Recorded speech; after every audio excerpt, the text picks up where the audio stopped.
Oke, saya akan menjawab esai singkat dari pertanyaan-pertanyaan di pelajaran manajemen pendidikan. Pertama, perbedaan teori klasik dan human relation dalam manajemen pendidikan plus contoh ELT.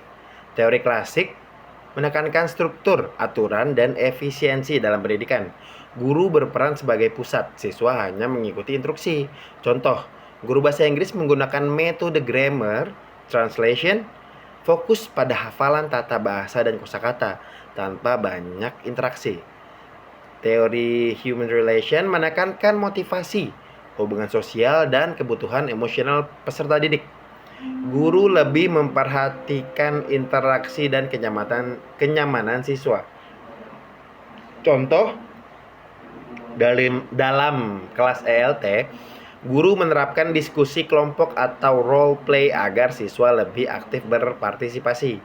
2. Pentingnya demokratisasi dan partisipasi dalam kelas ELT plus contoh, demokratisasi memberi kesempatan semua siswa untuk menyampaikan ide, tidak hanya yang pandai.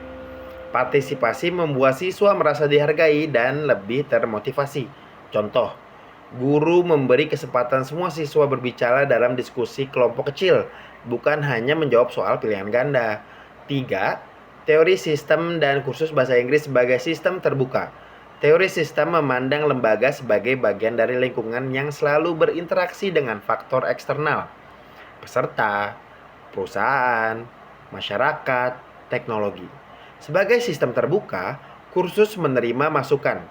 Inputnya siswa, materi, fasilitas, mengolahnya, proses belajar, dan cara mengajar, dan mengajarnya, dan menghasilkan keluaran atau outputnya siswa terampil berbahasa Inggris.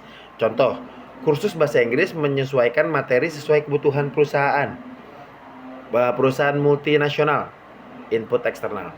Lalu hasilnya siswa mampu menggunakan bahasa Inggris di tempat kerja, itu output. Studi kasus kursus bahasa Inggris untuk karyawan perusahaan multinasional dengan tantangan jadwal padat, hasil cepat, dan fasilitas terbatas. Pertama, teori manajemen pendidikan yang paling sesuai, teori kontingensi. Paling tepat karena melihat situasi yang berbeda membutuhkan pendekatan berbeda. Alasannya, peserta sibuk, perlu fleksibilitas. Perusahaan ingin hasil cepat, metode harus intensif, fasilitas terbatas, strategi harus efisien.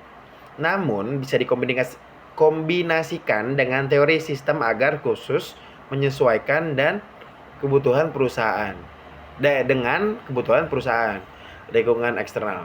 2. Prinsip manajemen pendidikan yang ditekankan. Efisiensi waktu, mengatur jadwal belajar singkat tapi padat, misalnya intensive class setelah jam kerja atau blended learning, tatap muka plus online. Relevansi materi, menyusun materi langsung sesuai kebutuhan pekerjaan, misalnya business English, presentation skills, atau email writing.